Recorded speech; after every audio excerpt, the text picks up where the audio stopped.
Big பாஸோட first promo release ஆயிருக்கு. ஒரு பக்கம் எஃப்ஜே, இன்னொரு பக்கம் அமித். இவங்க 2 பேரும் ஒரு சில வாக்குவாதம் நடக்குது. ஏதோ ஒரு டாஸ்க் நடந்துட்டு இருக்க டைம்ல 2 பேருக்கும் மாத்தி மாத்தி மோதல். ஸோ யார் பக்கம் நியாயம் இருக்கு, அந்த ப்ரோமோல என்னெல்லாம் நடக்குதுன்றதை டீட்டெயிலா பார்த்துருவோம். வணக்கம் மக்களே, நேஷனல் விட்ச்ல இருந்து உங்கள் மணிவண்ணன். சேனலுக்கு புதுசா இருந்தீங்கன்னா சப்ஸ்கிரைப் பண்ணிருங்க மக்களே. மறக்காம லைக் போட்டுருங்க கைஸ். நீங்க லைக் போட்டதான் வீடியோ பல பேருக்கு போய் சேரும். அந்த உதவியை பண்ணிருங்க. இப்ப கண்டென்ட்டுக்குள்ள போயிடலாம்.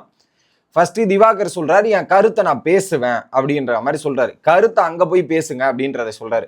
கருத்தை இந்த வீட்டுல எங்க எந்த இடத்துல பேசுறதுக்கான உரிமை இருக்கு, அதை நீ அங்க போய் பேசு, இங்க போய் பேசு, இப்படி போய் பேசுன்ற சொல்ற ரைட்ஸ் எவனுக்கும் கிடையாது.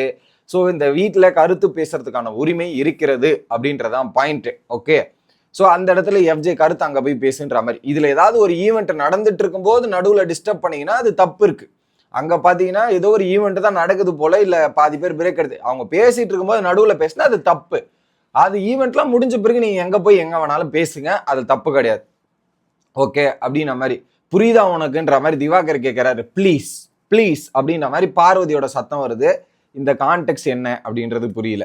உடனே என்ன பண்றாங்க, என்ன ஜோக் காமிச்சிட்டு இருக்கீங்களா, ஏன் இப்பெல்லாம் ஜோக் காமிக்கிறீங்கன்ற மாதிரி எஃப்ஜே பேசுறாரு. ஓகே, உடனே அமித், நான் சபரிகிட்ட தானே பேசிட்டு இருக்கேன் உங்ககிட்டயா அப்படின்ட்டு. ஸோ சபரிகிட்ட பேசிட்டு இருக்கேன்னா அவர் சபரிகிட்ட பேசிட்டு இருக்காரு, உனக்கு என்ன அப்படின்றது தான். அவர் சபரிகிட்ட யாரை பத்தி பேசுறாருன்றது தான் முக்கியம். சபரிகிட்ட பேசும்போது அவரை பத்தியோ ஜென்ரலா பேசிட்டு இருந்தா ப்ராப்ளம் இல்லை. ஆனா இன்னொரு பர்டிகுலர், இந்த ஃபார் எக்ஸாம்பிள் எஃப்ஜே இருக்காருன்னா, எஃப்ஜே இந்த மாதிரி நபர்களை பத்தி பேசும்போது அவங்க குறுக்கிட தான் செய்வாங்க, கேட்க தான் செய்வாங்க. ஜென்ரலா பேசிட்டு இருந்தா அவங்க வர போறீங்க. உடனே எஃப்ஜே என்ன சொல்றான், நல்லவன் வேஷம் போட்டு ஒன்றும் பண்ண போறது இல்லை அப்படின்ற மாதிரி ஒரு விஷயத்த எஃப்ஜே சொல்றான். நல்லவன் வேஷம் போட்டு ஒன்றும் பண்ண போறது இல்லைன்னும் போது கனியோட ஃபேஸ் காட்டுறாங்க.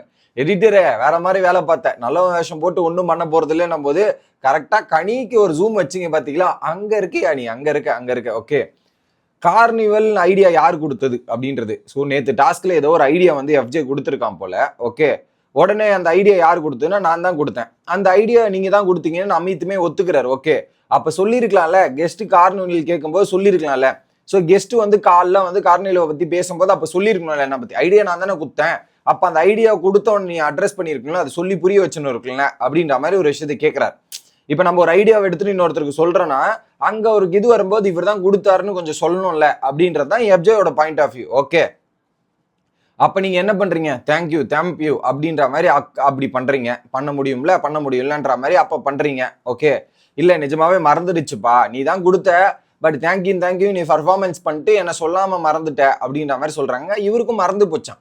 ஸோ இவர் வாலண்டரியா பண்ணாரா பண்ணலையான்றது அவருக்கு தான் தெரியும். பட் மறந்துடுச்சு, எனக்கு ஞாபகம் வரல அப்படின்ற மாதிரி ஒரு விஷயத்த சொல்றாரு. உடனே எஃப்ஜே என்ன கேட்கறான், மனசாட்சிக்கு உண்மையா இருந்தா சொல்லியிருக்கலாம். எப்படி மனசாட்சிக்கு உண்மையா இருந்தா சொல்லியிருக்கலாம், அப்ப நீங்க மனசாட்சிக்கே உண்மையா இல்லை.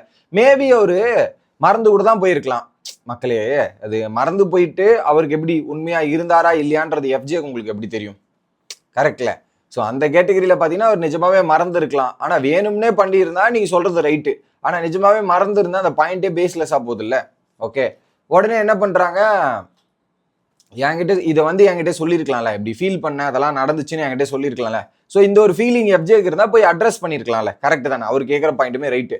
சரிப்பா, இந்த ஒரு ஃபீலிங் உனக்கு இப்படி ஃபீல் ஆகுது, நான் அட்ரஸ் பண்ணல, உனக்கு கிரெடிட் கொடுக்கல, இதெல்லாம் கொடுக்கலன்னு சொல்றேன்.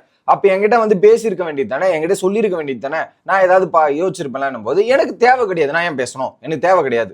சரி, தேவையில்லைன்னா அப்படியே விட்டுருங்க, எதுக்கு திரும்ப வளர்க்குறீங்க அப்படின்ற மாதிரி தான் இருக்குது. அதை தான் கேட்குறேன், தேவையில்லைன்னா எதுக்கு பேசுறீங்க, சத்தியமா நான் மறந்துட்டேன், தேவையில்லைன்னு சொல்றல, எதுக்கு திரும்ப பேசுற, அப்ப விட்டுட்டு போ, திரும்ப ஏன் பேசுறேன்ற மாதிரி கேட்கறதுமே நியாயமா தான் இருக்கு.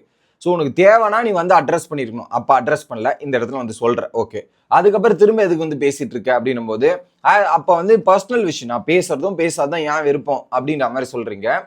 சரி, அப்ப எதுக்கு இங்க கொண்டு வரீங்க, பேசுறதும் பேசாததும் உங்க விருப்பம்னா எதுக்கு இங்க எடுத்துன்னு வந்து பேசட்டும், பர்சனல் விஷயம் தானே சொல்றேன், இங்க வந்து பேசாதீங்க, இங்க கொண்டு வராதீங்க அப்படின்ற ஒரு பாயிண்ட் வைக்கிறாரு. பர்சனல் விஷயம் சொல்றீங்களா, அப்ப இங்க எடுத்துட்டு வராத அப்படின்ற பாயிண்ட்டுமே லாஜிக்கா இருக்கு. அப்போ நீங்க மட்டும் பர்சனல் இஷ்யூ பேசாதீங்க, அப்ப நீங்க ஏன் பர்சனல் இஷ்யூ பேசாதீங்க, அதுக்கும் உங்களுக்கு ரைட்ஸ் கிடையாது. பர்சனல் விஷயம் நான் சொல்றேன்னா அது பேசுறதும் இங்க ஏன் எடுத்துட்டு வரீங்க நீங்க கேட்கும் போது என்னோட விஷயத்த பர்சனலை நீ ஏன் இங்க எடுத்துட்டு வர அப்படின்ற ஒரு கேள்வியும் லாஜிக்கா இருக்கு. ஆக மொத்தத்துல ஏதோ ஒரு கிளாஷ் ஆயிருக்கு. ஸோ எஃப்ஜே பண்ணதுக்கு ஒரு கிரெடிட் கிடைக்கல, அந்த கிரெடிட் ஏன் தரல அப்படின்ற மாதிரி ஒரு டிஸ்கஷன் போயிருக்கு போல. என்னை பத்தி நீங்க ஏன் பேசுறீங்கன்ற மாதிரி எஃப்ஜே பொங்கி இருக்கான். பொங்கி எழுந்து இந்த டயலாக் எல்லாம் பேசிட்டு இருக்காங்க. இன்னொரு பக்கம் சுபிக்ஷா இந்த பக்கம் டாஸ்க் பண்ணிட்டு இருக்காங்கன்னு நினைக்கிறேன். சுபிக்ஷா டாஸ்க் செய்யும் போது நடுவுல இந்த சில சில சில டாக்கிங் ஏதோ போயிருக்குது. அதனுடைய வெளிப்பாடு தான் ஒரு பக்கம் எஃப்ஜே ரியாக்ட் பண்ணி இதெல்லாம் நடந்துட்டு இருக்கு. இதுல யார் தப்பு யாரு சரி அப்படின்றது நம்ம இந்த ஆஸ் பர் த ப்ரோமோ படி கரெக்டா சொல்ல முடியாது. பட் யார் கருத்தையும் இந்த வீட்டில் சொல்றதுக்கான உரிமை இருக்கு. அது எந்த இடத்த பொறுத்து இருக்கு. ஒருத்தவங்க பண்ணும்போது நடுவில் போய் இன்டர்மீடியேட் பண்ணி சொல்றது தப்பு. அவங்க டாஸ்கை கம்ப்ளீட் பண்ணிட்டு இருக்கிற உங்களுக்கு கொடுக்கப்பட்ட டைம்ல போய் பேசுறீங்கன்னா அது பிரச்சனை கிடையாது.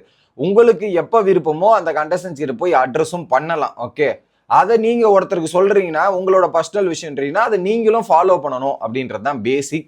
ஸோ அடுத்த லைவ் அப்டேட்ல வந்து சந்திக்கிறேன். Bye guys.